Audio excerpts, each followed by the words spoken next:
김진의 돌직구쇼에 오신 여러분 반갑습니다. 저는 김진입니다. 메리 크리스마스! 행복한 성탄절 아침, 오늘 저희 김진의 돌직구쇼 성탄절 특집 방송으로 빨간 날임에도 불구하고 여러분들을 만나기 위해서 이곳 광화문 광장에 나왔습니다. 법원이 윤석열 검찰총장에 대한 징계를 제거한 문재인 대통령의 이 징계에 대해서 사실상 무효화했습니다. 즉시 윤 총장에 대한 징계 효력 정지가 됐습니다. 오늘 윤석열 검찰총장이 바로 출근을 한다고 합니다. 오후에 출근할 예정이라는데 잠시 후에 법원의 판단 그리고 윤 총장의 즉각적인 복귀, 청와대의 무반응 오늘 심층적으로 보도해드리겠습니다.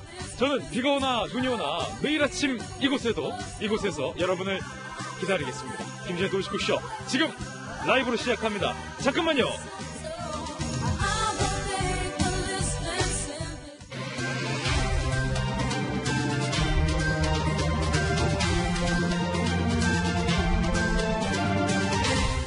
성탄절 아침을 맞아 특별하게 준비된 김진의 돌직구쇼 신문 읽어주는 남자입니다.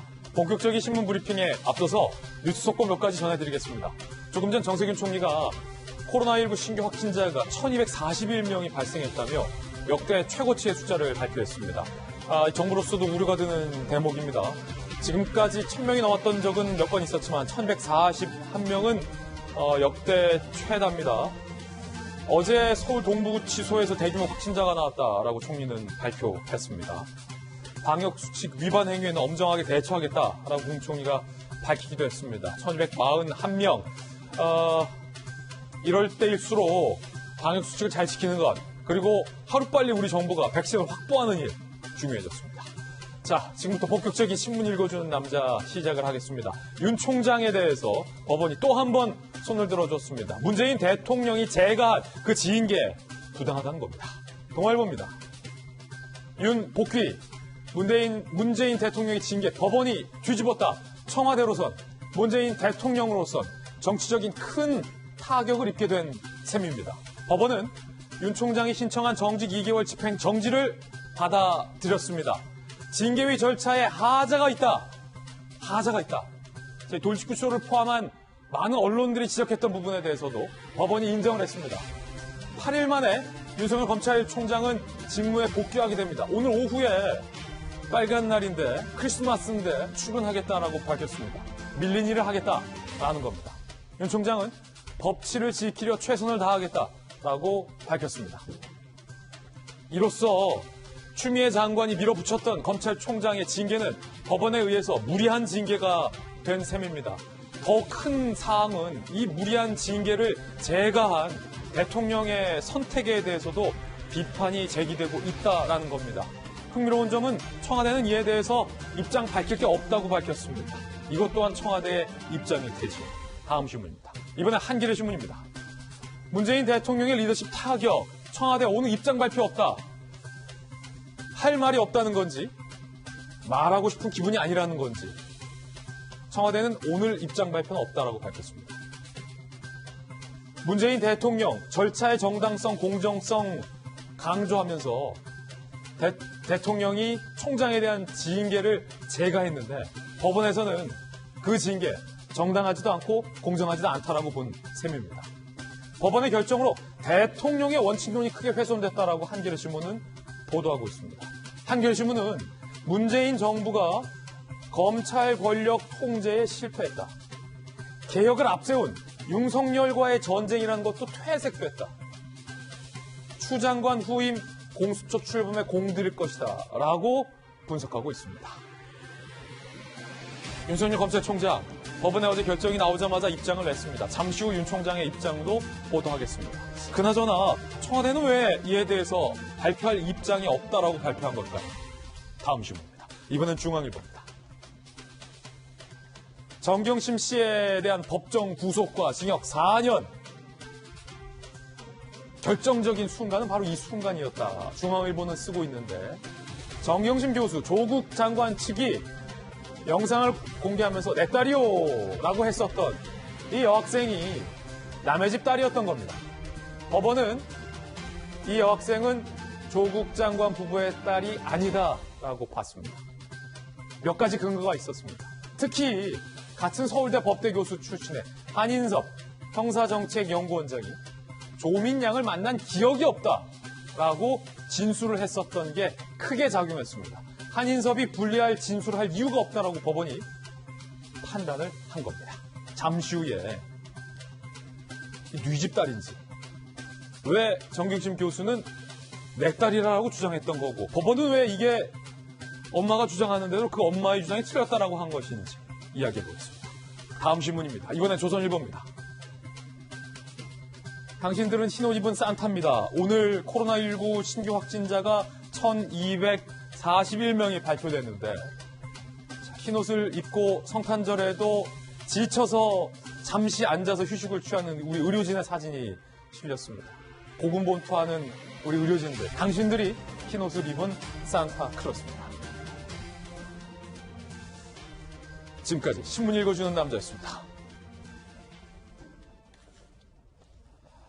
성탄절 아침에 보내드리고 있는 김진애 돌직구쇼. 오늘은 윤석열 검찰총장의 징계에 대한 법원의 판단이 나왔습니다. 징계의 효력이 정지가 됐습니다. 문재인 대통령이 제가한 그 징계에 대해서 정지하는 것이 맞다라고 법원은 판단을 한 겁니다. 도움 말씀 주실 분들 소개해드리겠습니다. 저희 돌직구쇼의 전담 변호사이자 양말을 가슴에 달고 나온 검찰 출신의 젠틀맨 김광삼 변호사님 나왔습니다. 어서 오세요. 안녕하세요.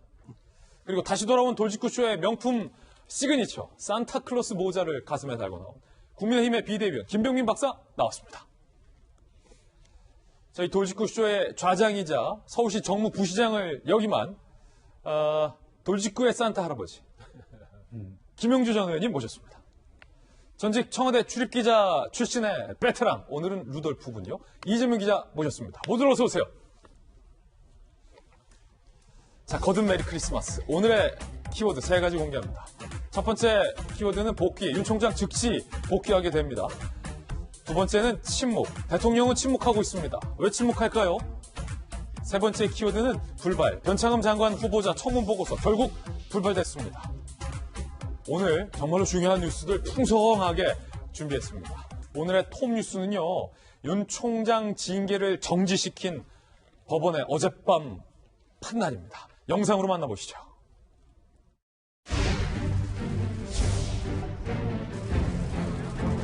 대통령이 부여하고 있는 검찰총장에 대한 민족 통제권의 일환으로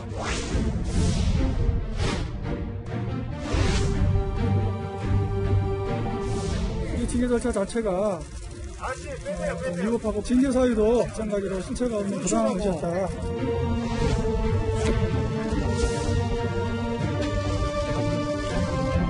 흔들림 없이 제 소임을 다할 생각입니다.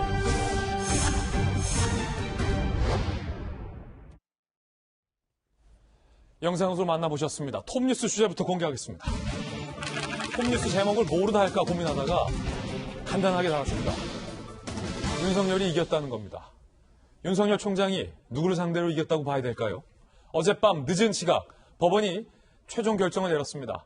사실상 이번 판단은 집행정지 가처분의 여부가 아니다라고 법원이 이미 앞서 밝힌 만큼 징계 사유에 대해서도 절차에 대해서도 재판부는 꼼꼼하게 따졌습니다. 최종 검토 결과 윤 총장의 손을 법원이 들어준 겁니다.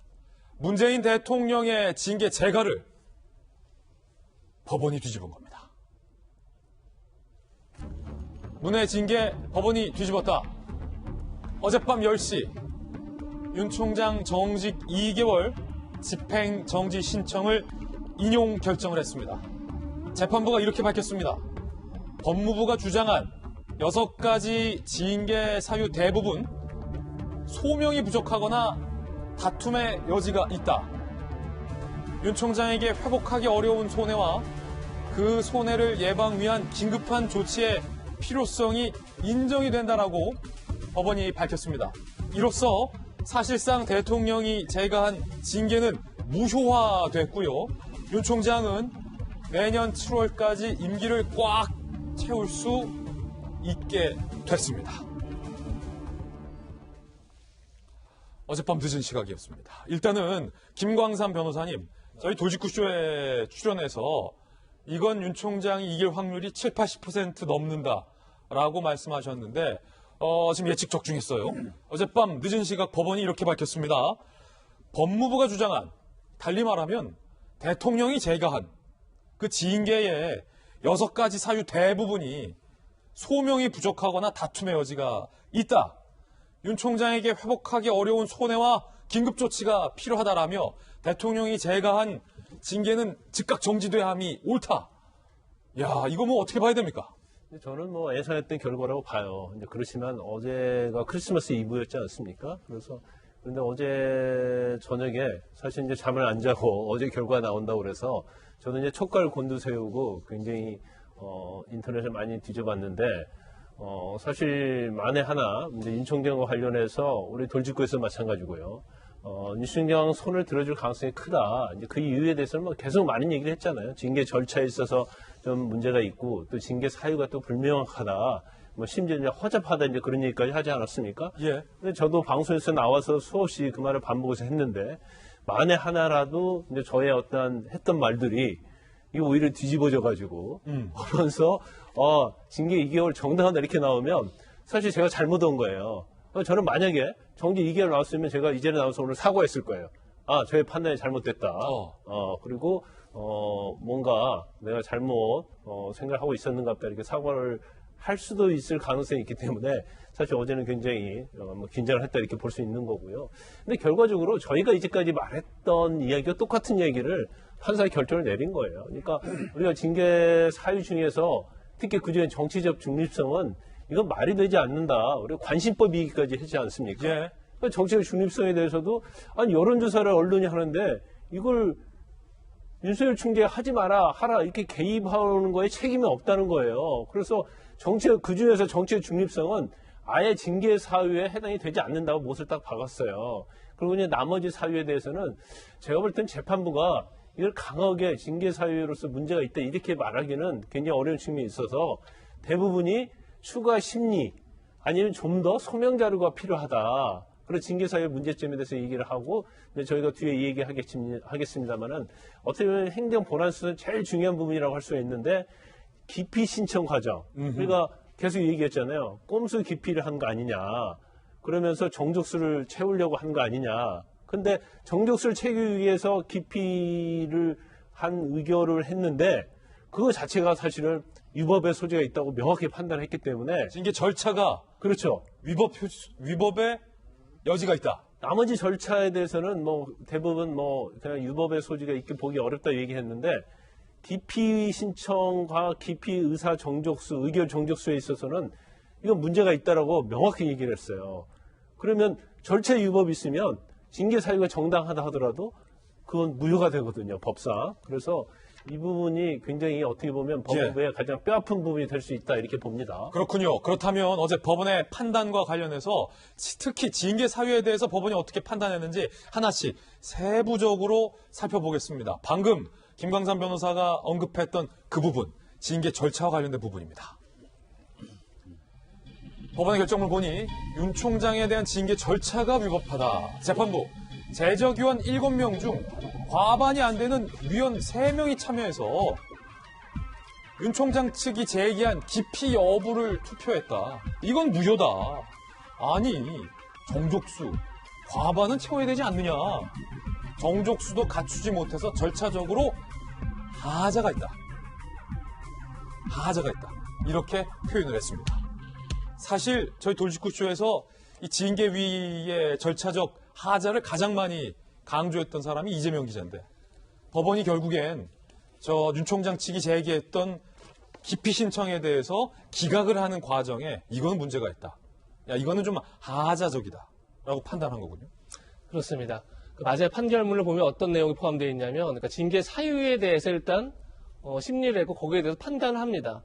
그러면서 징계 사유조차도 굉장히 무리하다 이런 이제 측면이 있는 거죠. 아까 조금 전에 김광석 변호사 소개하신 것처럼 일단 정치적 중립 위반 의무를 위반했다는 것도 마찬가지고 재판부 분석 문건도 마찬가지고 다만 이제 한동훈 검사장에 대한 수사와 감찰의 방해 여부 등 다툼의 여지가 있다 이렇게 본 거죠.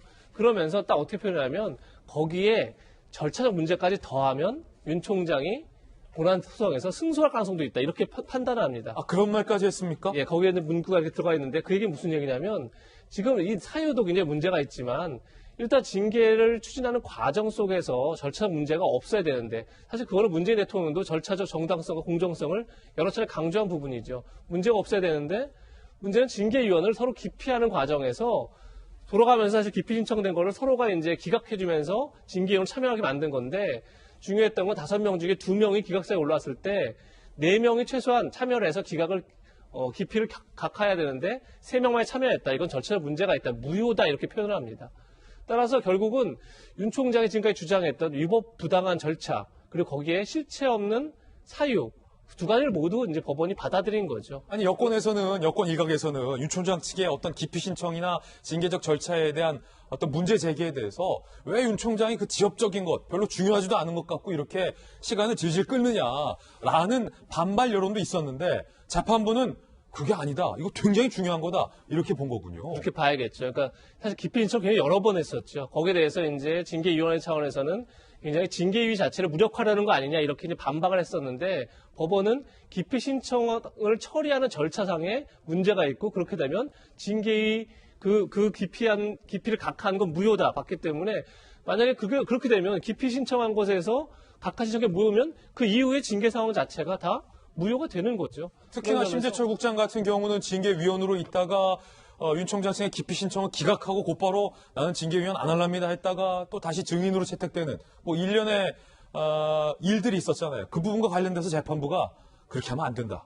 이렇게 본 거군요. 그렇죠. 이제 기피 신청 과정에서 물론 이제 심재철 국장이 나중에 이제 본인은 기피 신청 각하하고 나중에 회피를 하지 않습니까? 그 부분을 정확하게 그게 문제다, 무효다라고 한 건 아니지만 결국은 기피 신청을 받았으면 거기서 정당하게 처리해야 되는데 그렇게 하지 않았다는 거고 결국은 지금 제기한 것처럼 심재철 국장이 나머지 징계위원들을 모두 기피 신청을 각하해놓고 나서 나중에 회피하는 것 자체도 상당한 나중에 본안소로 가면 논리적으로 이제 문제가 될 수 있는 그런 여지가 있겠죠. 그런 점에서 조금 전에 말씀드린 것처럼 재판부가 어떻게 윤 총장이 지금까지 주장했던 그 절차상의 위법성과 사유에 있어서의 실체가 없는 점들을 모두 받아들였다고 볼 수 있기 때문에 그야말로 추미애 장관의 징계 청구 그리고 문재인 대통령의 재가 모두가 굉장히 부당하다 이렇게 판단했다 보면 될 것 같습니다. 이제 판단 이유 중에 이제 우리가 심재철 검찰국장의 처음에 정격수 채우고 회피한 거에 대해서 문제가 있다고 그랬는데 이제 그 부분은 문제가 되지 않는다는 취지로 판단을 했어요. 아, 그렇군요. 하기는 했는데 저는 좀 이해가 가지 않는 부분이 지금 징계위원 처음 5명 중에 법조인이 3명이 상대거든요. 그러면 기피 신청을 하게 되면 그중에서 윤석열 총장이 2-3명씩 묶어서 했거든요. 그러면 기피에 대한 의결을 하는데 정도수가 부족해요. 정도수가 부족하면 사실은 징계위원을 다시 꾸려하는 게 맞아요. 그럼에도 불구하고 저런 문제가 있는데 왜 저게 나중에 문제가 될 거를 생각하지 못하고 그냥 밀어붙였을까? 그건 굉장히 어떤 법조인으로서 너무 판단에 있어서 잘못한 게 아닌가 싶습니다. 그렇군요. 어제 법원이 심재철 국장이 기피 신청을 기각하고 자진 회피한 것과 관련돼서는 문제가 없다라고 봤지만 정족수 자체를 채우지 못한 것. 어찌 보면 이게 더 근본적인 문제잖아요. 이거에 대해서 이건 무효다라고 봤다라는 겁니다. 또 하나 법원이 법무부의 주장에 대해서 받아들이지 않았다라는 겁니다. 법무부는 이렇게 주장해 왔습니다. 공공복리 침해를 법무부가 주장했다는 겁니다. 대통령 제가까지 받은 징계 효력을 정지시키면 행정부의 불안과 국론 분열 등 공공복리가 침해된다라고 법무부는 치열하게 주장을 해왔습니다. 그런데 재판부가 이 법무부 측의 어찌 보면 이 핵심 주장에 대해서 아니 공공복리에 중대한 영향을 미칠 우려가 뭐냐? 근거가 뭐냐? 근거가 부족한 이야기다. 라고 사실상 법무부의 주장을 기각했다는 겁니다. 김용주 의원님. 네. 이 부분이 참 흥미로웠는데 윤 총장 측과 법무부, 즉 추미애 장관 측이 치열하게 이번 신문 과정에서 맞부딪히지 않았습니까? 그 가운데 법무부 핵심 주장은 대통령이 제각까지 한 사안이다. 이거를 법원이 효력정지시키면 우리 행정부 불안, 국론 분열 이거 심각하다. 그런데 법무부에선 아니다. 그렇지 않다.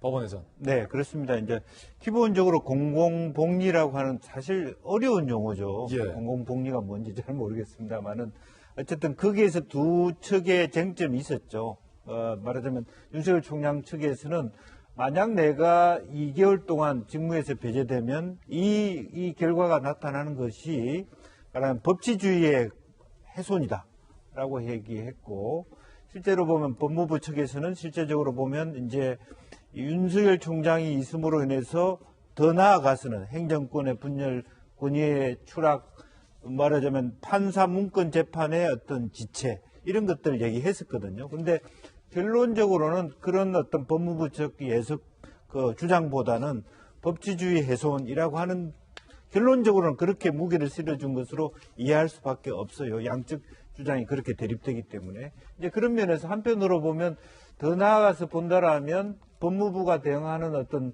논리, 그리고 실제적인 어떤 그게 준하는 증거가 소명이 더 필요할 정도로 부족했다.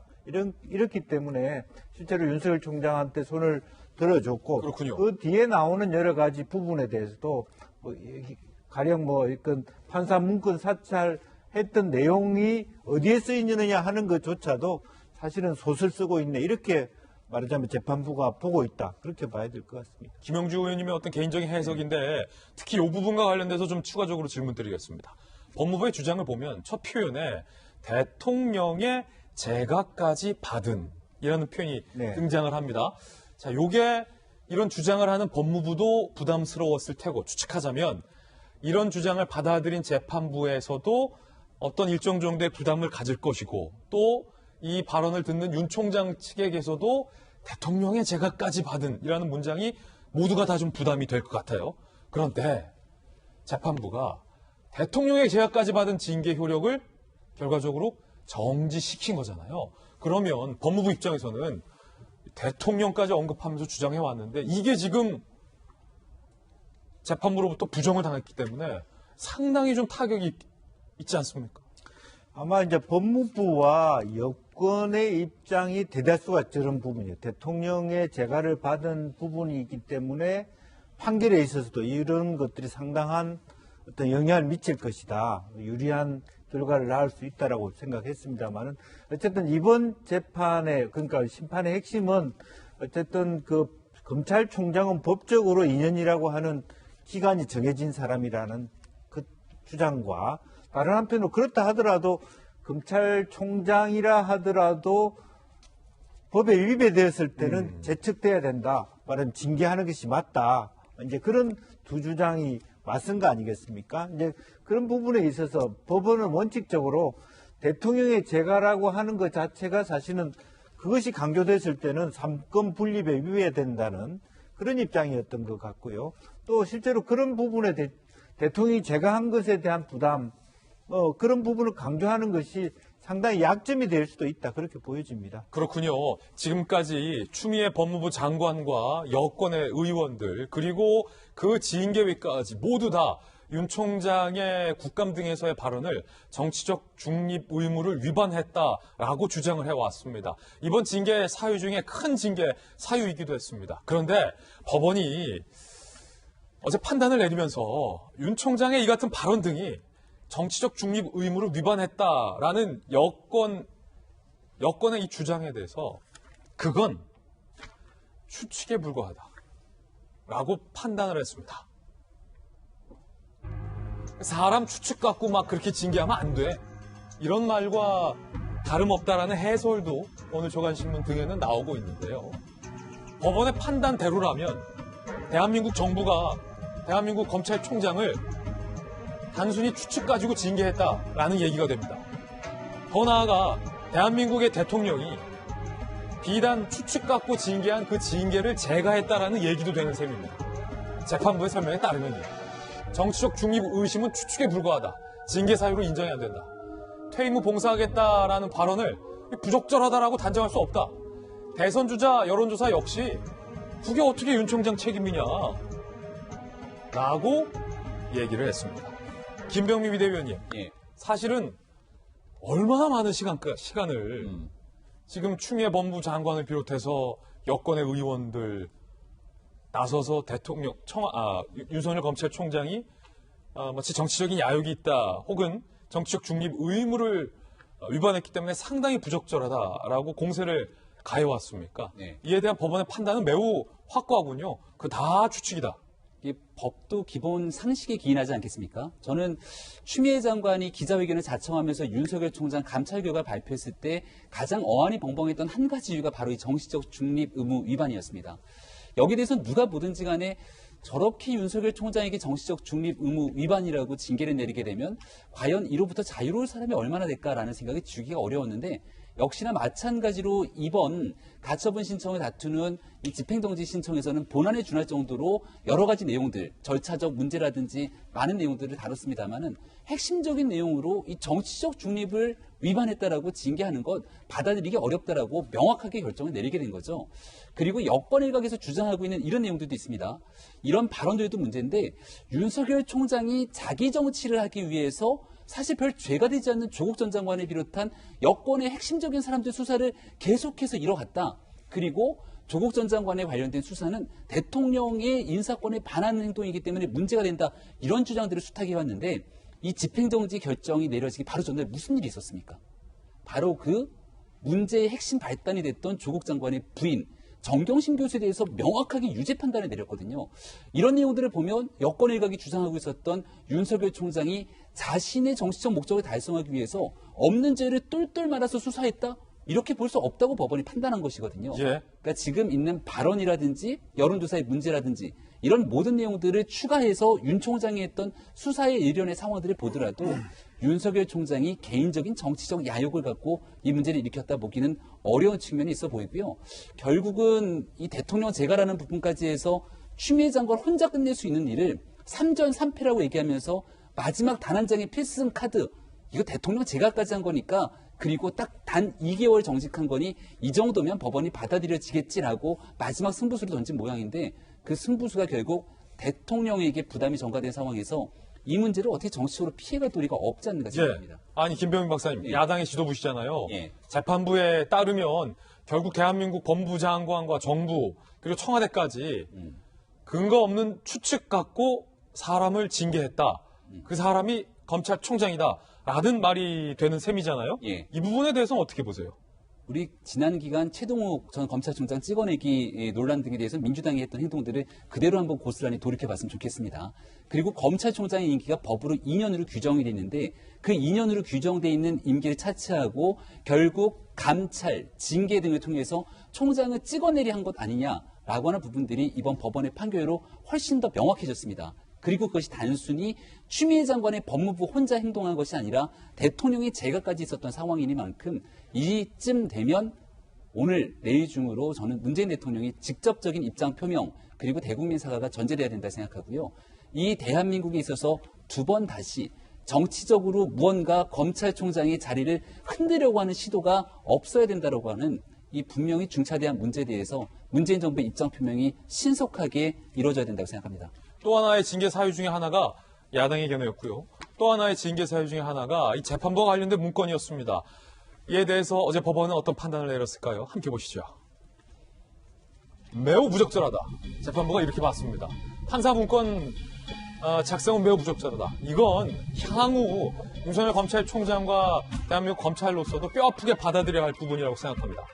이 문건이 불리한 여론 구조를 형성해 재판부를 공격, 비방 및 조롱의 우스거리로 만들 목적으로 작성됐다라는 법무부 주장을 인정하기 부족하며 추가 소명이 필요하다라고 법원은 그럼에도 불구하고 판단을 했습니다.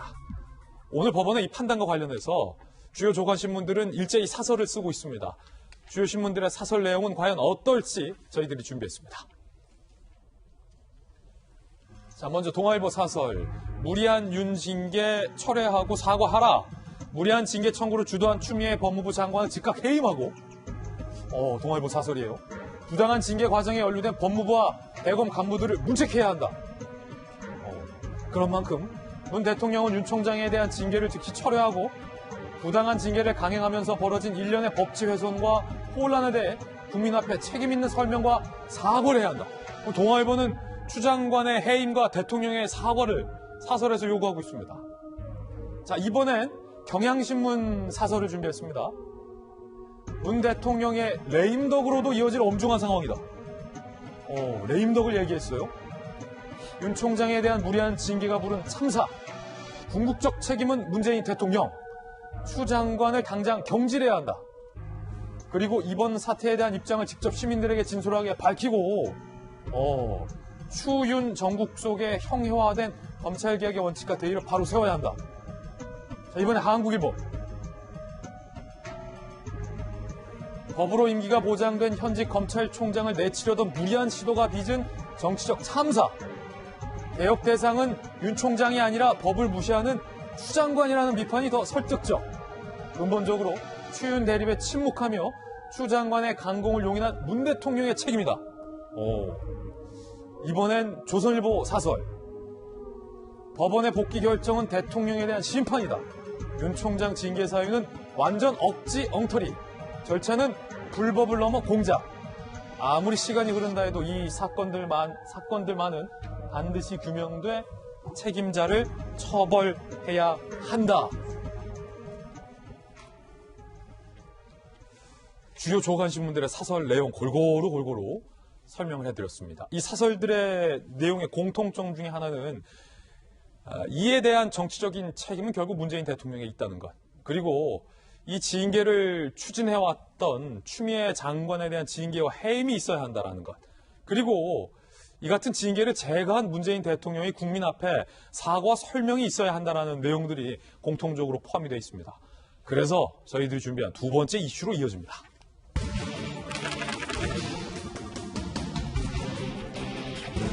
법원이 대통령이 제거한 징계의 효력을 정지함에 따라서 문재인 대통령의 리더십에는 큰 타격이 입게 됐습니다. 윤 총장이 지난번 복귀할 때 이렇게 얘기했었죠. 이번에는 뭐라고 얘기할지 궁금합니다. 일단 지난번 업무에 복귀하면서의 발언을 들어보시죠. 오늘 법원 결정에 대해 한 말씀 부탁드립니다. 이렇게 업무에 빨리 복귀할 수 있도록 신속한 결정을 내려주신 사법부에 감사드립니다. 검찰 구성원들에게 한 말씀 해주신다면 어떤 말씀 주실지? 우리 구성원보다도 모든 분들에게 대한민국의 공직자로서 헌법 정신과 법치주의를 지키기 위하여 최선을 다할 것을 약속드립니다. 출근해서 어떤 업무를 하실 건가요? 다 봐야 될 것 같습니다. 고맙습니다. 장관님한테 한 말씀. 오늘 성탄절인데 윤 총장이 출근하겠다라고 밝혔습니다. 오후에 출근해서 밀린 업무를 보고받고 챙길 거 챙기겠다라고 윤 총장이 어떤 그 출근에 대한 강한 의지를 드러냈습니다. 대한민국 검찰총장이 출근하겠다라는 게 뉴스가 되는 세상입니다. 윤 총장 측은 어젯밤 법원의 이 판단을 받고 윤석열 검찰총장이 어떤 입장을 보였을까요? 입장문 냈습니다. 바로 보겠습니다. 윤 총장 오늘 출근, 원전 수사 탄력 받나? 어젯밤 입장문 냈습니다. 윤석열 검찰총장. 사법부의 판단에 깊이 감사드린다. 라며 세 가지를 지키기 위해서 최선을 다하겠다라고 밝혔는데 이게 흥미롭습니다. 헌법 정신을 지키겠다. 그리고 법치주의를 지키겠다. 그리고 저는 개인적으로 이 세 번째 단어가 왜 들어갔을까가 상당히 흥미롭게 봤는데 상식을 지키기 위해서 최선을 다하겠다. 헌법 정신, 법치주의, 상식을 지키기 위해서 이런 입장문을 냈습니다. 오늘 오후 1시에 나오는군요. 출근을 하고. 내일 오후 2시에 출근한다. 공휴일에 다 출근한다. 조남관 차장에게 업무 보고 받고 원전 수사, 라임 수사, 소위 윗선 수사에 속도를 낼 것으로 보인다는 관측도 나오고 있는 상황. 일단은 이재명 기자, 윤 총장의 입장문 한번 좀 다시 같이 살펴보면 헌법 정신과 법치주의를 지키기 위해 최선을 다할 것이다라는 부분은 상식적으로 좀 이해가 되는데 쉽게 세 번째 상식을 지키기 위해서 최선을 다하겠다라는 말이 굳이 들어갔다라는 겁니다. 자, 이게 참 오묘하고 좀 뭐랄까 좀 묘한데 상식을 지키기 위해서 이거 어떻게 봐야 됩니까? 굉장히 쉬운 단어고 평범한 단어지만 굉장히 강렬한 또 의미가 같지 않나 이런 생각도 듭니다. 그러니까 헌법 정신과 법치주의 그리고 상식을 얘기했는데 사실 헌법 정신과 법치주의는 지난번에 직무 배제 이후에 복귀했을 때도 첫일성이 그거였죠. 어제도 역시 똑같았는데 거기에 상식을 포함했습니다. 그 얘기는 지금까지 윤 총장의 징계 청구를 밀어붙였던 추미애 장관을 포함해서 대통령의 제각까지 있었지만 그 자체가 굉장히 비상식적이다. 이렇게 스스로 항변한 거다 이렇게 볼 수 있겠죠. 결국은 계속 무리수로 더 바꾸려고 했던 게 아닌가. 다시 얘기해서 추미애 장관이 그 전부터 어떻게 보면 수사지휘권과 감찰권 남용 문제가 계속 제기됐던 거죠. 그런데 그 상황에서 오히려 헌정사상 처음으로 검찰총장을 징계하겠다 이렇게 하면서 오히려 더 큰 무리수를 뒀고 그 과정 속에서 여러 가지 절차적 문제가 있었죠. 이미 법무부 감찰위원회는 윤 총장에 대한 징계 과정에 절차적으로 중대한 흠결이 있다 이렇게 해서 제동을 걸었습니다. 예. 그럼에도 불구하고 이제 징계를 밀어붙였죠. 또 다른 무리수를 둔 겁니다. 그렇게 계속 무리수에 무리수를 더하면서 계속 비상식적으로 대응을 한 것에 대해서 윤 총장이 나름대로 아주 간단한 언어지만 그걸 이렇게 대응을 한 게 아닌가 이렇게 풀이할 수 있겠죠. 아니 이재명 기자, 헌법 정신이나 법치주의는 우리 일반 국민들도 다 같이 중요하게 지키면서 살아가고 있긴 하지만 뭐랄까요? 좀 더 이 단어들이 거룩하다고나 할까요? 헌법 정신, 법치주의.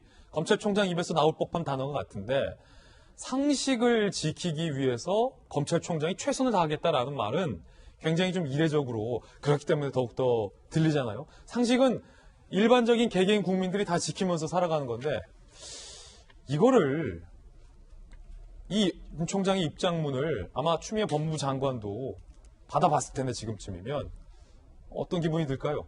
입장을 내놓은 건 아니까 받아볼 것도 없죠. 나오자마자 그냥 알았겠죠. 알았을 텐데, 아까 말씀드린 것처럼 헌법정신과 법치주의도 굉장히 중요한 부분이죠. 사실 이것도 굉장히 어떻게 보면 문재인 대통령 입장에서 굉장히 뼈아픈 지적인데, 대통령한테는 헌법 66조에 헌법 수호의 준수의 의무가 있습니다. 근데 지금 징계 과정 속에서 여러 가지 절차적 문제가 분명히 제기됐었고 그리고 징계 사유를 두고도 실체가 없는 것 아니냐 이런 문제가 제기됐어도 불구하고 이것을 끝까지 밀어붙였고 결국은 재가를 대통령이 했죠. 그렇게 되면 과연 이것이 법률에 따라서 이루어진 징계냐, 사실 이것이 법치주의를 준수하는 거냐라는 문제가 되겠죠. 그런 점에서 이제 헌법 정신과 법치주의도 굉장히 어떻게 보면 대통령 입장에서도 뼈아픈 지적이 아닌가 싶고 아까 상식도 얘기했지만 윤 총장이 자신이 직무를 복귀해야 할 긴급한 사유로 들었던 게 뭐냐면 월성 원전 수사가 자신이 없으면 굉장히 좌초될 수 있다, 좌절될 수 있다, 위기를 맞을 수 있다 이렇게 지적을 하고 또 하나가 수사팀이 해체될 수 있다 이렇게 얘기를 합니다. 예. 굉장히 중요한 의미를 갖는 게 그게 이제 권력을 향한 수사 이런 부분도 있지만 이미 그 전에 올해 추미애 장관 여러 차례 인사권을 통해서 어떻게 보면 현 정부에 대한 수사팀을 해체를 했었죠. 사실 이거는 법적으로 따졌을 때 대통령과 그리고 장관의 인사권 행사라고 볼 수 있는 겁니다. 하지만 문제는 이것이 과연 상식적이냐 질문했을 때 그렇지 않다는 거죠. 그러니까 상식적이었느냐? 다만 법률을 지키는 것, 규정을 지키는 것뿐이 아니라 누구나 이해할 수 있고 보편적인 상식 속에서 행정이 이루어져야 되는데 그렇지 않다. 이런 지적을 동시에 한 게 아닌가 이렇게 볼 수 있을 것 같습니다. 자, 이거 해설은 이재명 기자의 개인적인 해설입니다. 윤 총장의 입장문에 대한 해설 들어봤고요. 윤 총장이 앞서서 비슷한 말을 한번 하긴 했었습니다. 민주주의의 허울을 쓴 독재를 배격하자. 자유민주주의는 법의 지배로 실현된다. 그 발언 들어보시죠. 민주주의라는 허울을 쓰고 있는 독재와 전체주의를 배격하는 진짜 민주주의를 말하는 것입니다. 자유민주주의는 법의 지배를 통해서 실현됩니다. 부정부패와 권력형 비리는 국민 모두가 잠재적 이해 당사자와 피해자라는 점을 명심하시고 어떠한 경우에도 외면하지 않고 당당히 맞서 국민으로부터 위임받은 법 집행 권한을 엄정하게 행사해 주시기 바랍니다. 제가 오늘 우리 대전 검찰 가족 여러분들께 꼭 강조하고 싶은 것은 공정한 경쟁의 원리를 좀 이해를 하시고 늘 역지사지하는 마음을 갖는 것이 검찰이 변화하는 어떤 목표요 방향이 아닌가 하는 그런 말씀을 너무 상식적인 얘기지만 상식이 저 때도 한 번 더 나왔었군요. 그리고 지금 나오는 이 배경음악은 저희들이 깐 게 아니라 대검 측에서 미리 깔아놓은 음악이라는 말 상식적이지만 드리겠습니다. 여러 차례 법치주의, 진짜 민주주의, 상식을 강조했던 윤 총장의 이야기들입니다. 자, 이 이야기를 듣고 있는 그리고 이 징계를 밀어붙였던 추미애 법무부 장관은 이로써 2전 2패가 됐습니다. 연전 연패. 추 장관 책임론, 조금 전 조간신문 사설도 제가 읽어드렸는데 공통적으로 대다수 사설이 추 장관을 징계해야 한다. 누가? 문재인 대통령이 라고 나오고 있습니다. 직무배제 징계 모두 법원서 좌초. 추 장관, 윤 총장과의 법리 싸움에서 2연패. 어제 입장문 법무부는 즉시 하항고하겠다. 하항고를 검토하겠다라고 밝히고 있는 상황입니다. 검찰 내부에서는 총장 임기제 등 검찰 독립 존중한 결과 이번 사태 만든 추 장관 책임져야 한다라고 목소리가 나오고 있고요. 심재철, 박은정 이번 사태 적극 도운 추라인 퇴진론도 커질 듯 윤 총장 가족 의혹 수사 주의 중인 이성윤 지검장 등도 곤혹이라는 전망도 함께 나오고 있는 상황입니다.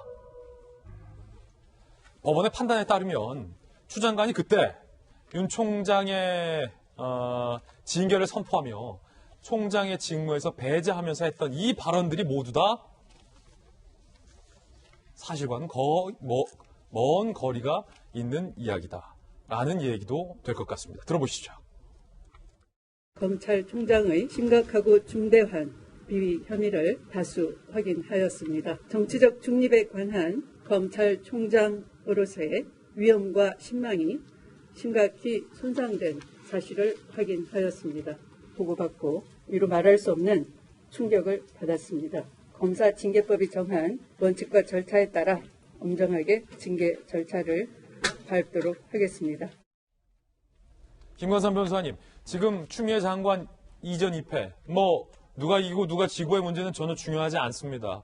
중요한 건 대한민국 국민들을 수개월간 신경 쓰이게 만들었던 추 장관의 징계 드라이브가 어제 법원에 의해서 정당하지 않다라는 판단이 나온 이 시점에서 과연 여러 조간신문 사설들이 제기했던 것처럼 문재인 대통령이 마땅히 추미애 장관을 징계할 것인가 라는 문제로 귀결이 되는데 김광삼 변호사님 어떻게 생각하십니까? 유행이도요. 이게 상당히 크리스마스와 또 연관이 있어요. 그렇습니까? 예. 그래서 어느 한쪽에는 크리스마스 선물이 되는 거고 어느 한쪽에는 또 악몽의 크리스마스. 그러니까 2020년도 크리스마스가 한쪽은 악몽이 되고 한쪽은 선물이 되는 그런 상황이 직면했다고 봐요. 그래서 아마 지금 사실 우리가 지금 추미애 장관 2연패 얘기를 하고 있잖아요. 처음에 직무배제 했을 때 윤석열 총장의 손을 법원에서 들어줬고 또 이번에도 이제 마찬가지 아닙니까? 그런데 처음에 직무배제와 관련해서 얘기할 때 저희가 이 방송에 나와 한 얘기가 있어요. 100% 윤석열 총장의 손을 법원이 들어줄 것이다. 그렇게까지 얘기를 했고 두 번째 얘기할 때는 오늘 새벽에 나온 결론, 어제 결론 나온 거에 대해서는 60에서 70, 70에서 80% 정도 윤석열 총장 손을 들어줄 것이라 했는데 왜 100%에서 이게 한 30%, 40% 깎였냐면요. 대통령이 재가를 했기 때문에 정말로 법적으로 엄정하게 재판부에서 판단을 하면 100%일 것이라는 생각을 하는데 대통령이 재가했기 때문에 사실은 재판부가 굉장히 여기에 대한 부담이 있을 수밖에 없거든요. 그러면 어떤 절충형을 선택할 가능성이 있고 경우에 따라서 정지 2개월이기 때문에 그냥 윤석열 총장의 신청을 기각할 수도 있기 때문에 저희가 확률을 좀 낮게 봤지만 사실은 일반 법조인이랄지 이런 행정소송을 해본 변호사들의 생각은 다 대통령이 재가할지 정치적 이유만 없으면 이건 100% 윤석열 총장이 이길 것이다. 그런 얘기를 사실은 자신 있게 할 수 있을 정도로 법무부에서 한 어떤 절차랄지 징계 사유가 구멍이 굉장히 빵빵 뚫린 거예요. 그러면 제가 볼 때는 왜 그랬을까? 이제 법무부라고서 어떻게 보면 대한민국에서 최고의 법 적용, 운영 이런 거에 대해서 최고 기관 아닙니까? 근데 이걸 법무부 자체에서 하는 게 아니고 추미애 장관이 몇몇의 자르기를 따르는 검사들 데리고 한 거예요. 예. 그러니까 법적으로 갖춰지지도 않았어요. 행정소송 경험도 별로 없어요. 그런 사람의 의견에 들어서 정치적으로 해결을 하려다 보니까 이렇게 된 것일 수밖에 없고, 그렇게 되면 결과적으로 이제 대통령이 재가까지 하게 된 이 상황에서 이 부분에 대해서 누가 책임져야 하지 않느냐. 저는 그런 생각을 하거든요. 예. 근데 추미애 장관이 사실 이제 사퇴 의사를 밝혔고 대통령은 거기에 대해서 높이 평가한다고 했어요. 그런데 이게 잘못하면 사퇴로 가는 게 아니고 이제 대통령의 재가에 대한 책임론까지 되게 되면 현 정부나 여권에서는 출구 전략이 좀 필요하다고 봐요. 예. 그러면 추미애 장관에 대해서 높이 평가해서 사퇴를 받은 거 가지고는 출구 전략이 되기가 어렵다. 그러면 여권 내에서도 아니 이 정도였나? 대통령이 제가까지 봤는데 절차를 이렇게밖에 만들지 못했어? 그러면 추미애 장관이 어떤 사퇴의 자발적 사퇴가 아니고 경우에 따라서는 경질로도 저는 갈 수 있다고 봅니다. 예. 그래서 향후에 있어서는 어차피 어쩔 수가 없어요. 윤석열 총장과 현 여권, 현 정부, 법무부는 이제 불편한 동거가 시작이 된 거예요. 적어도 임기 7월까지는. 예. 그래서 이 부분을 사실은 가장 불편한 것은 청와대다. 왜냐하면 청와대에 관련된 수사를 하고 있고 재판을 하고 있기 때문에. 그래서 이제 대통령이 향후에 어떤 결단을 내리고 어떤 식으로 검찰과 관계를 정립해야 할 것인지 이게 현 정부에서 가장 큰 과제가 됐다. 저는 그렇게 봅니다. 예. 청와대는 이에 대해서 입장 없다라는 입장을 냈습니다. 법원 판단 늦은 시간에 나와 오늘 입장 발표 없다. 검찰개혁 명분 흔들, 청와대 검찰과의 전쟁에서 사실상 패배한 거 아니냐라는 관측도 나오고 있고 대통령의 레임덕이 가속화될 것을 우려하는 목소리도 나오고 있습니다. 여권 관계자는 동아일보 보도에 따르면 이런 결정 전혀 예상 못했다. 최악의 성탄절, 정권 레임덕이 이어질 수도. 한 여당 의원은 정경심 유죄 판결까지 포함하면 법원에게 사면타를 맞은 것이다 라고 얘기했는데요. 청와대의 정만호 수석이 문재인 대통령이 검찰총장에 대해서 진가를 재개했다는 소식을 밝히면서 이렇게 얘기한 바 있었습니다. 문재인 대통령은 징계 의결 내용에 대한 제청을 받고 재가했습니다. 국민들께 매우 송구하다며 검찰이 바로 서는 계기가 되길 바란다. 문재인 대통령은 추미애 장관의 추진력과 결단이 아니었다면 권력기관 개혁은 불가능했을 것이다. 시대가 부여한 임무를 충실히 완수해 준 것에 대해 특별히 감사하다면서 김용주 의원님, 네. 조금 전 청와대 그때 당시 대통령이 재가와 관련된 입장을 봤는데 지금 법원의 이번 판단으로 열심히 해봤는데 법원은 나랑 생각이 다르네. 아쉽지만 다음에 열심히 하지 그냥 저는 자진 사퇴하겠습니다. 라고 그냥 넘어가면 될 일입니까? 사실은 굉장히 엄중하고 무거운 얘기죠. 무슨 얘기냐 하면은 사실은 저런 문건 자체가 상당히 많은 어떤 부정확한 예측, 오판, 그리고 실제적으로 법무부가 갖고 있는 실력 자체, 그리고 심지어는 청와대의 예측 능력의 한계 이런 것을 노정하는 거 아니겠습니까? 저런 징계를 했는데 그 징계의 결과가 법원에서 말하자면 받아들이지 않았을 때 올 수 있는 회오리, 말하자면 그런 부메랑적인 요소까지를 포함해서 청와대가 입장을 발표해야 되는데 실제로 그런 무리한 일을 추리한 사람을 굉장히 지켜 세우는 그런 부분이 있다라고 하는 건 굉장히 문제인 거죠. 또 하나는 저는 이참에 추미애 장관도 문제지만 청와대 자체 내에서 언제까지 검사 출신이 아닌 사람을 민정수석으로 앉혀야 되느냐 하는 것도 심각하게 고려할 필요가 있습니다. 실제로 양축 아니겠습니까?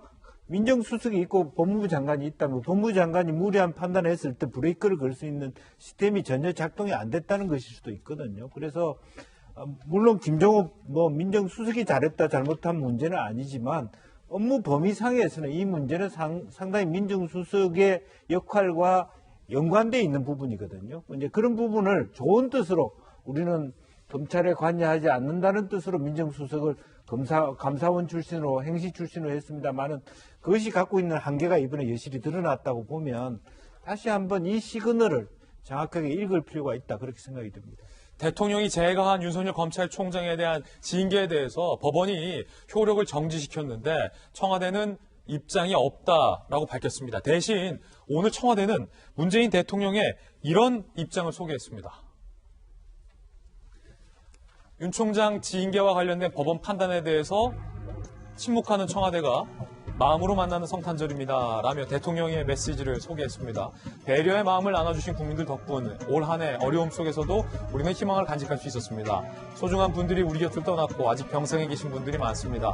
진심으로 위로의 말씀을 드리며 마지막 고비를 넘기까지 최선을 다하고 계신 분께 깊이 감사드립니다 라는 대통령의 성탄절 메시지를 냈는데 야당의 지도부인 김병민 박사님, 네. 물론 저 대통령의 성탄절 메시지는 당연히 성탄절에 나와야 하는 메시지고 참 의미가 깊은 메시지입니다. 그리고 이전부터 준비돼 왔던 아마 대통령의 메시지일 겁니다. 그런데 결론만 놓고 보면 모양새가 어젯밤에 온 국민이 관심이 있었던 윤 총장의 지인계 무력화에 대해서 대통령이 제거한 사안이잖아요. 예. 대통령의 제거가 결과적으로 잘못됐다라고 법원은 대통령 제거에 대해서 효력을 정지시켰는데 대통령이 그에 대한 입장은 없다라고 하면서 성탄절 메시지만 내놓은 것이 어떻게 보십니까, 야당에서? 설마 내겠죠. 예, 조금 기다려보면 오늘 중으로 메시지가 나오지 않겠습니까? 근데 그럼에도 불구하고 청와대가 그리고 문재인 대통령이 이러한 엄중한 사태 속에 뒤로 숨고 메시지를 내지 않는다면 그것은 얼마 전까지 집권 여당이 똘똘 뭉쳐서 윤석열 총장 향해 대통령과 싸우겠다는 것이냐라고 강하게 질타했던 모습들, 거꾸로 그 이면을 뒤집어 생각해보면 청와대와 살아있는 권력이 국민과 싸우겠다는 것이냐, 이런 메시지에 직면할 수 있다는 점을 꼭 좀 명심해야 될 것 같다는 생각을 지울 수가 없습니다. 우리가 백신 문제 때문에 이 야당이 공격하는 내용들을 떠나서 전문가들의 숱한 지적, 국민의 불안감, 이런 내용들을 생각한다면 문재인 정부의 백신 확보 실패는 여러 번 앞에서 국민 앞에 고개를 숙여야 마땅합니다. 하지만 문재인 대통령 이 앞에 직접적으로 국민 앞에 나서서 정확한 메시지를 전달하지 않습니다. 오히려 다른 여러 가지 경로를 통해서 대통령은 문제가 없다고 이런 내용들을 방어하기에 바빠 보이는데요. 지금 일어나고 있는 부동산 정국 형태 속에서 부동산 문제 책임지라고 숱하게 얘기하지만 결국 대통령으로부터 우리가 들을 수 있는 답은 변창흠 후보자 좋은 사람 아니냐. 이 변창흠 후보자를 내세웠지만 정의당까지도 나서서 비토하게 되는 모습들을 우리가 모두가 다 목도하고 있습니다. 그 시기적으로 지금 우리가 5년 단임제 대통령제 국가이기 때문에 집권 4년 차가 넘어서 문재인 정부는 국민으로부터 사실 레임덕에 준한 정도의 수준으로 가게 되는 건 어찌 보면 이 5년 단임제 권력 구조 속에서 자연스러운 현상일지도 모릅니다. 하지만 여기에서 최대한의 방어 조치를 하기 위해 국민이 가지고 있는 기본적인 상식과 민심을 어긋내려고 하는 순간 이 레임덕은 가속화될 수밖에 없고 그것은 문재인 대통령만의 문제가 아니라 집권당의 문제까지 연결될 수 있거든요. 과거 정부와 조금 다른 점 한 가지만 말씀드리면 지금 정도 시점이 됐으면 청와대 권력과 여당의 권력들은 분할되기 시작합니다. 하지만 문재인 정부는 독특하게도 문재인 정부와 더불어민주당 집권당의 권력이 동일시되는 상태 속에서 모든 것들을 끌고 왔는데 지금 이 상태에서 국민이 고개 들리고 있는 부분들을 분명하게 직시하고 잘못했다라고 메시지를 내지 않고 다시 한번 우격다짐으로 끝끝내 밀어붙이려고 국민과 싸우고자 한다면 지금 급전직하로 떨어지고 있는 이 준엄한 민심의 그 화살을 문재인 정부뿐 아니라 집권 여당도 모두 피해가기 어렵다는 점을 명심했으면 좋겠습니다. 그러니까 청와대가 문재인 대통령이 이 재가와 관련된 입장을 내지 않으면 이렇게 될 것이다. 네. 라고 야당의 지도부인 김병민 박사는 견해를 주고 있는 거고요. 자, 이에 대해서 여권의 인식과 여권의 주장도 함께 소개를 해드리겠습니다. 민주당은 몇몇 의원들이 이렇게 얘기를 했습니다. 지금 청와대 공식 입장이 없기 때문에 민주당 입장을 좀 소개해드릴 텐데 민주당 내부에서 경악스럽다라는 반응이 나왔다. 상상도 못한 결과 법원이 어떻게 대통령 결정을 뒤집고 나라를 이렇게 혼란에 빠뜨리냐라는 인터뷰 내용이 조선일보에 실렸고요. 최인호 민주당 대변인은요. 행정부의 안전성을 훼손하고 사법 불신으로 이어져 국론 분열 심화가 우려된다. 비판적인 입장. 신동근 의원은 최고위원은 형사사법 권력을 고수하려는 법조 카르텔에 강고한 저항이다. 강도 높은 검찰개혁에 이제는 사법개혁까지 포함이 됐군요. 사법개혁까지 추진을 하겠다라고 밝혔습니다. 이재명 기자. 민주당의 이 같은 일각의 목소리가 조금은 우려스럽다라는 비판도 나오는데 최후의 민주주의 최후의 보루인 사법부의 판단마저 불신하고 비판하고 공격하고 개혁의 대상으로 삼겠다라는 취지로도 오해될 수 있는 여지가 있다. 특히 내가 원치 않는 판단을 법원이 내리면 우리 사람을 건드리면 개혁의 대상으로 삼겠다라는 식의 인식마저 위험하다라고 몇몇 조간신문들은 지적하고 있습니다. 청와대에서 설마 입장을 내겠죠. 청와대가 입장을 내지 않고 있는 게 설마 지금 봤던 민주당 일각의 의견과 같아서이기 때문은 아니겠죠. 글쎄, 청와대의 입장을 좀 봐야 그 다음에 정확한 알 수 있겠지만, 저는 사실 저렇게까지 얘기하는 건 결국은 여권에서 굉장히 당황하고 있다 이렇게 봐야겠죠. 사실 그것에 대한 반증이다 봐야 될 것 같고 그럴 수밖에 없는 게 사실 한때 처음에 청와대는 이제 이번 윤 총장이 낸 징계 집행정지 신청 자체의 피고가 법무부 장관이다. 그러니까 청와대 대통령이 아니다고 얘기했지만 사실 어제 법원은 명확하게 대통령을 지목합니다. 어제 법원이 마지막에 윤 총장의 직무 처분 효력을 정지하면서 뭐라고 표현하냐면 대통령이 윤 총장에 대해 취한 2개월 정직 처분을 효력을 정지한다. 그러니까 대통령이 취했다는 걸 명확히 합니다.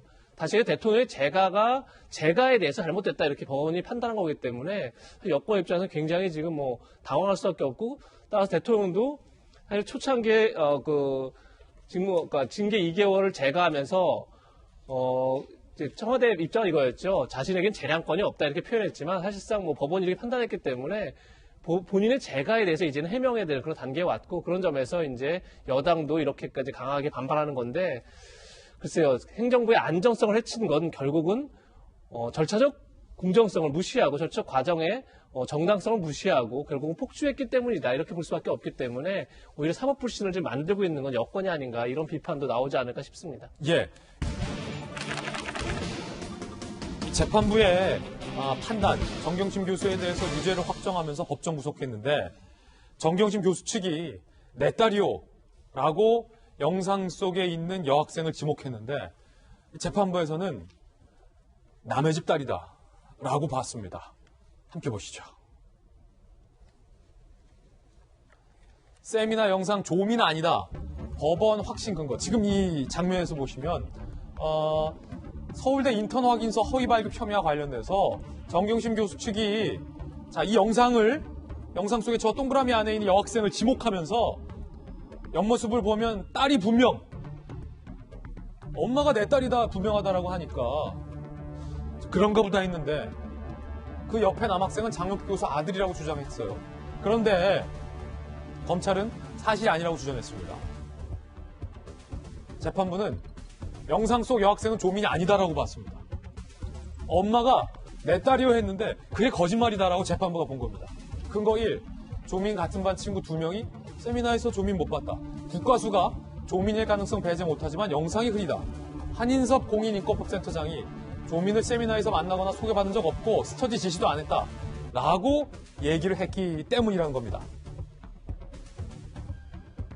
자, 지금 영상을 보고 계시는데요. 이 영상 속에 나오는 저 여학생이 이 모습 내 딸이 분명하다. 옆모습에 조금 더 나왔죠? 라고 했지만 법원에서는 정경심 교수의 아빠 보이고요. 조국 전 장관 이 주장이 사실이 아니다라고 봤다는 건데 김광선 변호사님 아니 상식적으로 생각해보면 내 딸이다라는 엄마 말이 맞지 그 엄마가 지금 거짓말하고 있다라는 법원의 말이 사실일 수가 없잖아요. 그런데 법원은 근거를 가지고 저 엄마의 주장이 지금 사실 아니다라고 하고 있는 겁니다. 어떻게 봐야 됩니까?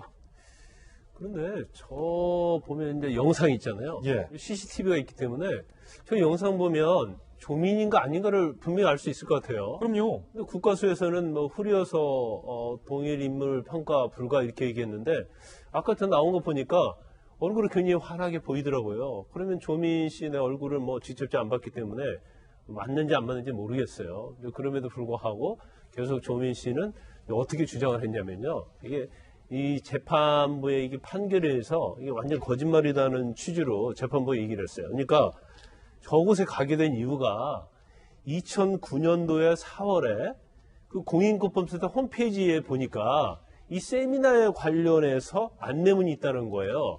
그 자기가 그걸 보고 갔다는 거거든요. 근데 홈페이지에 저 세미나 안내문이 공개가 된 게 5월 6일이에요. 이거 홈페이지에도 공개되기 전에 이걸 봤다고 하니까 이게 첫 번째 좀 말이 안 되는 거죠. 그리고 본인 자체는 한인섭 센터장으로부터 스터디 지시를 받았다는 거예요. 그래서 학교 동아리 5, 6명이 같이 꾸려서 스터디도 했다는 건데 한인섭 센터장 얘기는 나는 그런 전화를 해준 적도 없고 스터디를 하라고 한 적도 없고 본 적도 없다 이렇게 얘기를 한단 말이에요. 거기다가 대고 또 이 학생들도 세미나에서 본 적이 없다고 해요. 또 하나 결정적인 것은 지금 당국대 논문 저자와 관련해서 장인표 교수가 있잖아요. 예. 그러면 조국 전 장관이 장인표 교수 아들한테 이 세미나에 참석해서 어떻게 보면 인턴십을 하도록 하는 그런 취지의 해서 불러드렸잖아요. 예. 근데 그 세미나에 참석했던 장인표 교수 아들조차도 나는 조민을 본 적이 없다. 이렇게 얘기를 해요. 아니, 그러면 김광삼 변호사님, 네. 엄마잖아요. 엄마긴 하지만 그 영상이 흐릿해서 정경심 교수가 내 딸인가 보다라고 착각하고 못 알아본 겁니까? 아니면 글쎄요, 내 딸이 아닌 사람이 명백한 걸 알면서도 내 딸이라고 거짓말한 겁니까? 아마 제가 볼 때는 부모가 모르겠어요. 세미나에 갔는지 안 갔는지를. 조국 전 장관도 마찬가지고 정기신 교수 마찬가지죠. 근데 저걸 자꾸 덮으려고 하니까 아마 영상을 미리 봤을 거라고 봐요. 근데 약간 흐릿해서 이게 조민일 수도 아닐 수도 있다. 그러면 이것 가지고만 판단을 하겠지. 아니면 사실은 오히려 지금 정경심 교수에게 불리하게 증언했던 사람들이 정경심 교수 측하고 굉장히 친한 사람들이거든요. 특히 한인섭 센터장 같은 경우에는 조 전 장관에서 굉장히 높게 평가한 사람이단 말이에요. 그러면 아마 유리하게 진술을 해줄 것이다. 그런 기대를 했을지 모르는데 오히려 이런 사람들이 나와서 불리하게 진술을 한 거예요. 예. 자, 이제 아마 알고도 거짓말했을 거다라는 것은 김광삼 변호사님의 어떤 개인적 견해라는 말씀 분명하게 드리겠습니다. 그런가 하면 재판부는 정경심 교수의 주장 중에 이 주장도 사실이 아니다라고 봤습니다. 정 교수 측은 지금까지 재판에서 정 교수가 컴맹에 가깝다라고 주장해왔습니다. 컴맹이라던 정경심 35년 전 경력증명서의 발목, 동양대 표창장 위조 의혹과 관련해서 정 교수 측은 정 교수는 컴맹이라 위조할 줄 모른다라고 주장해왔지만 재판부가 35년 전 직장 경력 증명서도 고치지 않았습니까? 문서 스캔 캡처가 능숙하다. 야, 이것도 아까도 내 딸이냐 아니냐에 어떤 회색지대가 별로 없는 거였다면 이것도 컴맹이냐 아니면 컴퓨터에 능숙하냐의 문제이기 때문에 회색의 지대가 조금 좀 부족한 부분입니다.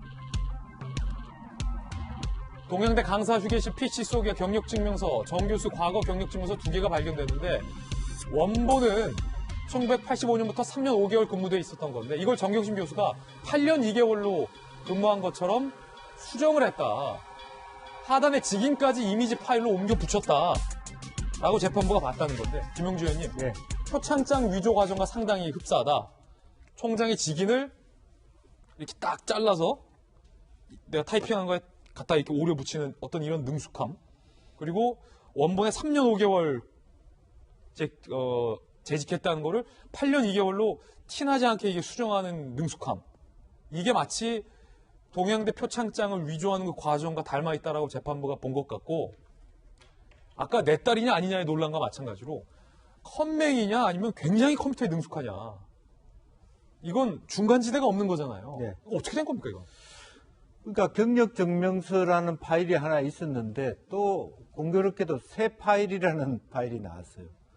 나왔는데 보니까 똑같은 내용 중에 이제 하나는 말하자면 85년에서 88년 동안 3년간 근무한 원본 파일이 있었고, 그 다음에 똑같은 형식으로 도장이 찍혀 있는 부분이 85년부터 93년 동안 근무했다라고 하는 부분이 있다 그러면, 그럼 이것을 누가 할 수 있었겠나? 결국에는 재판부는 정 교수가 저 일을 했다라고 보면 정 교수가 컴맹이라고 말하기 어렵다, 보기 어렵다라는 것을 생각한 거죠. 그러면 아주 정교하게 자기 경력 증명서를 말하자면 저렇게 위조를 했다 그러면 저 기술까지를 다른 사람에게 시킬 가능성이 없다라고 봤기 때문에 정 교수가 컴맹은 아닐 것이라고 보고, 다만 이것을 어디에 제출하려고 했는 것까지는 밝힐 이유도 없고 밝히지도 않았습니다. 그렇군요. 김영주 의원님의 견해였습니다. 이번 표창장이 위조돼 있다. 그리고 그 같은 총장 표창장 등이 아니었다면 대학 입시 자체가 불가능했을 수도 있을 것이다라는 재판부의 판단에 따라서 정유라 씨가 다시 회자되고 있습니다. 정유라 씨는 법원의 판단 이전에 입학이 취소됐었는데 과연 교육부는 이번 조국 정경심 부부의 딸 조민 씨에 대해서 어떻게 판단을 내리고 있을까요? 정유라 이화여대 티켓 의혹 당시 직접 특별감사를 벌여서 입학을 취소했던 교육부가 조민과 관련돼서는 이렇게 얘기했습니다. 중앙일보 보도에 따르면 입학 취소 여부는 대학이 결정할 일이다. 아직까지 별도 조치는 고려하지 않고 있다라고 교육부가 입장을 냈습니다. 그런가 하면 조국 전 장관 지지자들 사이에서 조국 장관 정경심 교수를 예수에 비유를 해서 오늘 또 성탄절인데 예수 그리스도에 비유를 해서 논란이 일고 있습니다. 자, 일단 뭐 여권에서 윤영찬 의원은 자식 스펙에 목숨 건 부모들 대신에 십자가를 지었냐. 황교익 씨는 조국이 골고다 언덕을 오르는 예수다. 아, 이거 오늘 성탄절인데. 예. 그리고요.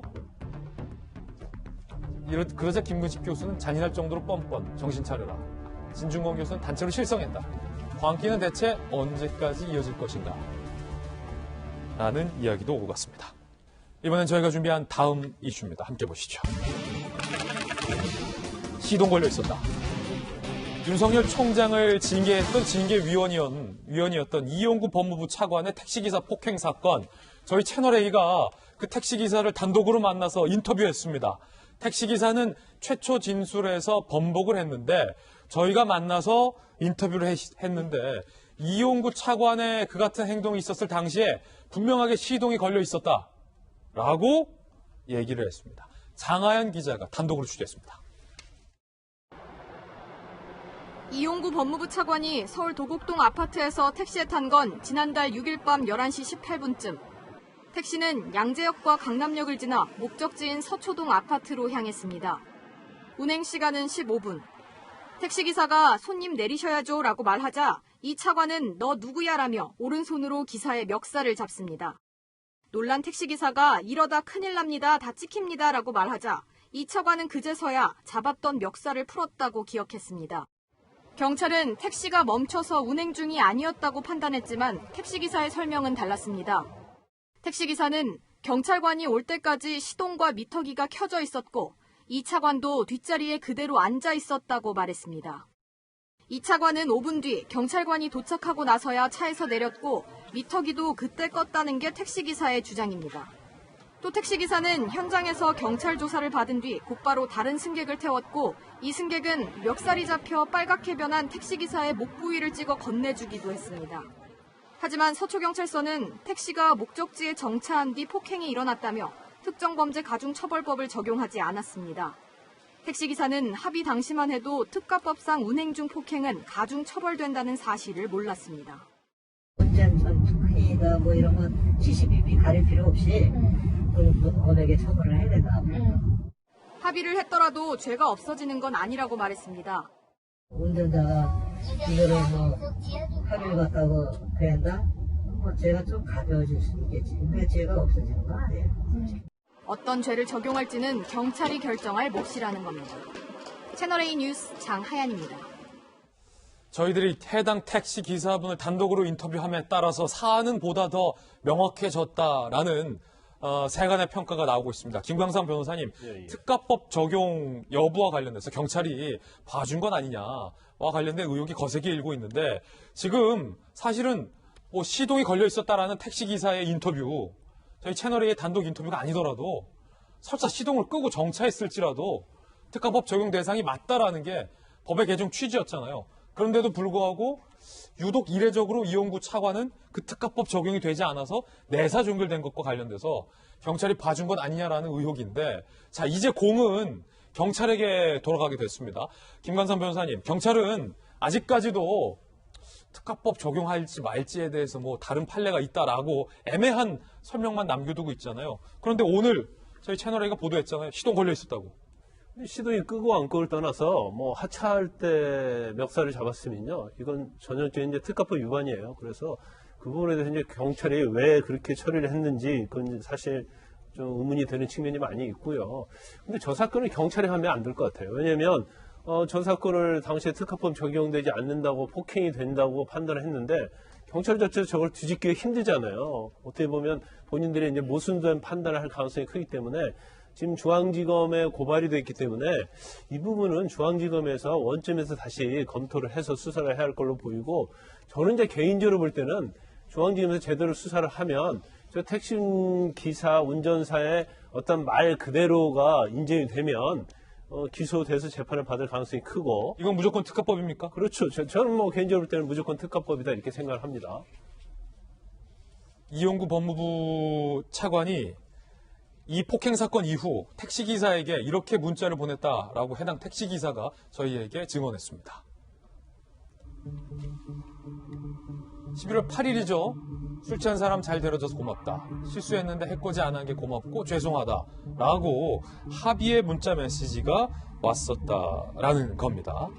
자, 문제는 여권에서 이 이용구 차관을 감싸려다가 무리수를 뒀다라는 분석이 나오고 있습니다. 김종민 의원이 술 마시고 택시 타면 보통 잔다. 자다가 깨우면 상황 판단이 안 돼서 화를 내는 경우 있을 수 있다. 김병민 의원님, 김종민 최고위원의 이 주장을 어떻게 받아들여야 합니까? 대한민국 국회의원의 발언이 맞습니까? 지금 현장에서 고통스럽게 일하고 있는 택시기사분들 그리고 운전하게 되는 대중교통 운전사분들께서 과연 집권 여당의 핵심 국회의원 김종민 의원의 발언을 어떻게 생각할지 궁금합니다. 김종민 의원이 쏟아냈던 과거 조국 전 장관 사태 때 있었던 얘기들 쭉 한번 그 진실검증 나열해서 보면 사실 정경심 교수의 1심 재판 결과 이후로 제일 먼저 떠오르는 인물이 김종민 의원이었습니다. 이런 부분에 대해서 사죄하기는커녕 여기에 나와서 이용구 차관 감싸기 바쁜데요. 여기에 있는 피해 기사에 대한 인터뷰를 사실 어제 채널A에서 단독 보도를 해서 굉장히 많은 내용들을 봤는데 쭉 보고 나니까 제일 귀에 남았던 한마디가 있었습니다. 합의를 했다고 죄가 없어지는 건 아니다.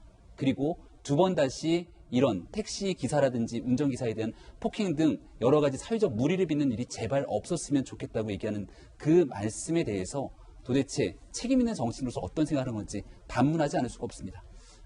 자다 깨면 화를 낼 수 있다라는 김종민 의원의 발언과 관련된 논란까지 야당의 김병민 비대위원의 견해 들어봤습니다. 이번에 저희가 준비한 다음 이슈입니다. 변창흠 국토장관 후보자의 청문 보고서가 불발됐습니다. 청와대에서는 변창흠 장관 임명을 강행할 것으로 보인다라는 관측도 나오고 있습니다. 어제 상황 함께 보시죠.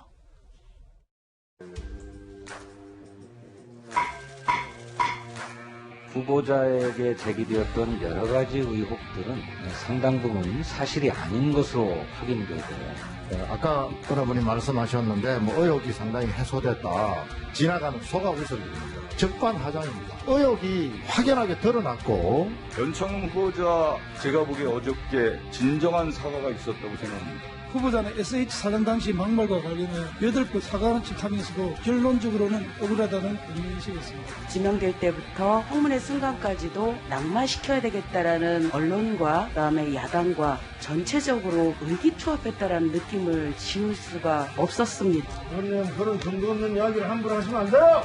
변창흠 후보자에 대해 부적격 입장을 말씀드립니다. 무엇보다도 국민의 공분을 일으킨 발언이 단순한 말실수라고 보기 어렵기 때문입니다. 자, 변창흠 후보자는 여성이 화장 때문에 아침을 같이 먹는 것에 대해서 조심스러워한다라고 발언해서 최근 논란이 되기도 했었습니다. 김진애 의원이 그런데 이 변 후보자의 발언과 관련해서 여성을 배려한 것이다 라고 얘기를 해서 기사화되고 있습니다. 일단 변창흠 장관 후보자의 문제가 됐던 발언 들어보시고 김진애 의원의 이 발언, 논란이 되는 발언까지 들어보겠습니다. 우리나라 문화는 아침을 서로 모르는 사람하고 먹질 않는다. 특히 여성인 경우에 이제 화장이라든지 이런 것들 때문에 아침을 같이 먹는 건 아주 조심스러운데 아침 식사하는 거를 전제로 다른 부엌을 줄이고 이렇게 만들어 놓으면 이 실제 문화가 맞는가? 여성이 화장 때문에 아침을 안 먹는다 이런 표현을 쓰셨는데 그것의 정확한 취지를 설명하시고 그 부분들에 대해서 좀 유감을 표명해 주시면 좋을 것 같습니다. 여성에 대한 편견을 조장할 수 있는 그런 우려가 있는 느낌이 있어서요. 혹시 또 듣는 분들 입장에서는 또 다른 오해를 또 가져올 수도 있었던 것 같습니다. 취지가 그게 아니었다는 말씀드리고 좀 유감을 표합니다. 그거는 성인지 감수성하고는 전혀 관계가 없습니다. 오히려 그분으로서는 여성을 배려해서, 왜냐하면 저는 아무렇지도 않지만 우리 어머님은 굉장히 그런 거 두려워하세요. 남자들도 그런 거 두려워하는 사람이 있습니다. 그런 거를 왜 성인지 감수성이라는 말로 해가지고 왜 또 후보자한테 프레임을 씌우는 겁니까? 김진애 의원님, 저는 성인지 감수성이란 말을 쓴 적이 없습니다. 기회를 드렸을 때 본인의 실수를 순수히 인정하고 이후에 본인이 더 노력하겠다고 이렇게 인정해 주신 것이 저는 오히려 나아 보였다는 말씀 드립니다. 김영주 의원님, 이 장면이 뭔가 굉장히 흥미로운 장면인데 범여권의 김진애 의원이 오히려 민주당의 진선미 위원장에게 아무런 문제도 없고 오히려 여성 배려적인 발언인데 왜 이걸 문제 삼냐라고 항의한 장면이었잖아요. 네. 어떻게 보십니까? 사실 여성과 여성성의 차이 이런 걸 느끼게 하는데요. 예. 어떤 위원장이 보더라도 좀 문제가 되는 성인지 감수성의 문제, 꼭 성인지 감수성이라는 이름을 아니더라도 여성에 대한 편견이 도사리고 있는 발언이 했다 그러면 아까 말한 대로 국민의 그 어떤 장관에 대한 기대, 인격, 말하자면 그런 어떤 상식, 도덕 이런 것들에 있어서 점수가 낮다. 이런 부분들을 우리가 피해가기 어렵거든요. 앞으로 정말 고위공직자가 되려고 하는 분들은 자기 전문성뿐만 아니라 사회 전반이 갖고 있는 수준에 있어서의 인격과 겸양을 갖춰야 된다. 그렇게 생각이 듭니다. 한편 여당의 김태년 원내대표는 고 김용군 씨의 모친을 찾아갔다가 되려 면박을 당했습니다. 눈을 대고 무산된 게 많잖아요. 무산은 안 돼요. 너무 시간이 좀 걸려서 그렇지. 지금 야당이 지금 들어오지도 않고 있고, 심사에. 절차가 시작이 되었고, 최선을 다해서 그 심의를 할 텐데, 사실상 심의를 지금 거부하고 있는 이런 지금 상태라서 조건은 여러 가지로 악조건이긴 합니다만은. 그까지 여당이 다 통과시켰잖아요. 많은 법을 통과시켰는데 왜 이 법은 꼭 야당이 있어야 돼요? 그 사람들 안 들어오면 여당에서 그냥 해주세요. 여러 가지 말씀 듣고 고민하겠습니다. 네.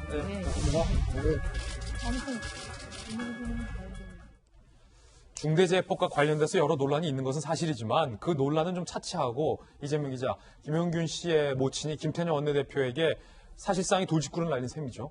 그렇죠. 그렇게 봐야겠죠.